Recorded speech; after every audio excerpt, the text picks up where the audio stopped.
Hello, welcome to the Self-Learning Podcast by Dr. Sushma Singh. Let us start discussion on Unit 14, Rationality, Work and Organization. In modern society, the significance of rationality, work and organization is implicit in our everyday life. The classical sociologists Karl Marx, Max Weber and Emile Durkheim have conceptually dealt with these concepts in their writings. In their quest to analyze the structure of capitalism and its ramifications for a just and fair social order, they explained these concepts from different standpoints. The organization theory and the sociology of organizations provide comprehensive analysis of organizations. Let us move to the next point, rationality. The word of modernity, Weber stressed over and over again, has been deserted by the gods.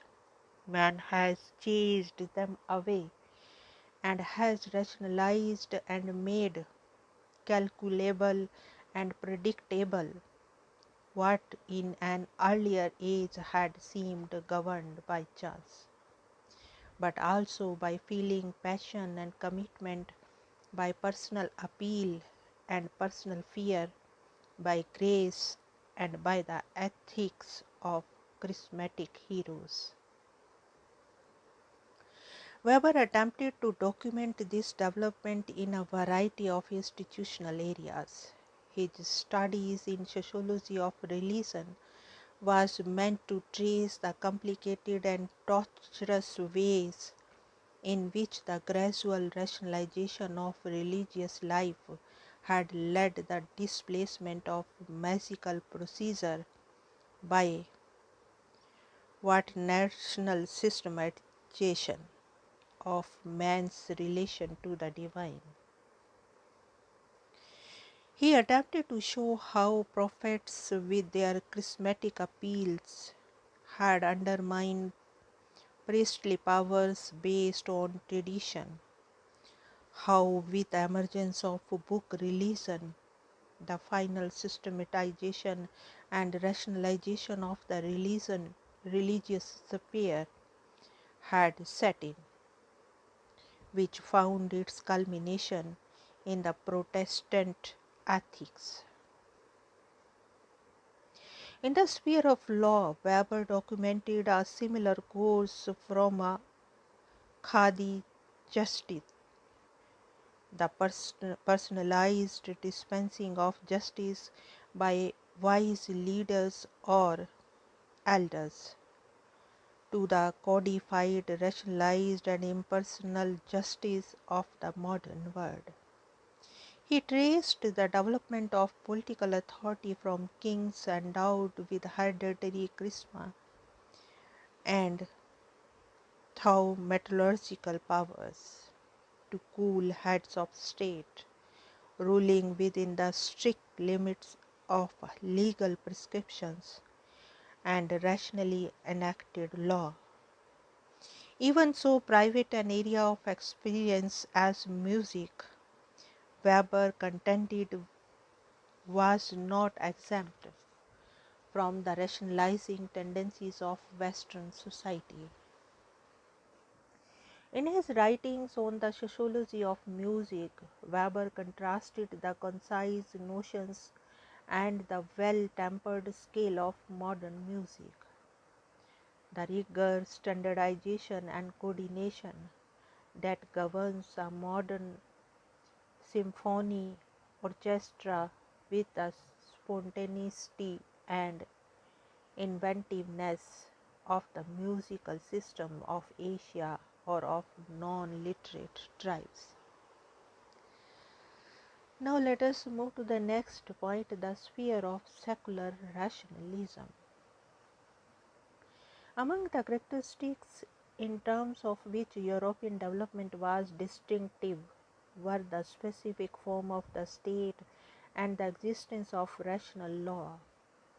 Weber attaches greater emphasis to the significance to the heritage of Roman law for the subsequent social and economic development of Europe, and in particular for the rise of the modern state.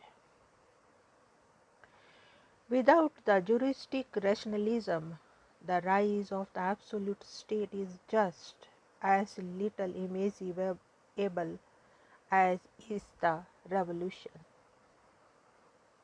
The connection between this and the development of rational capitalism, however, was not simple and clear-cut. Modern capitalism first took root in England, but that country was much less influenced by Roman law than other continental countries were. The prior existence of a system of rational law was only one influence in a complicated interplay of factors leading to the formation of the modern state. The trend towards the development of the modern state, characterized by the presence of a professional administration carried on by salaried officials and based upon the concept of citizenship, was certainly not wholly an outcome of economic rationalization, and in part preceded it. Nevertheless, it is true that the advance of the capitalist economic order and the growth of the state are intimately connected. The development of national and international markets and the concomitant destruction in the destruction of the influence of the local groups, such as kinship units, which formerly played a large part in regulating contracts, all promote the monopolization and regulation of all legitimate coercive power by one universalist coercive institution. Now let us move to the next point: modern capitalist enterprise. Essential to modern capitalistic enterprise, according to the Weber, is the possibility of rational calculation of profits and losses in terms of money. Modern capitalism is inconceivable without the development of capital accounting.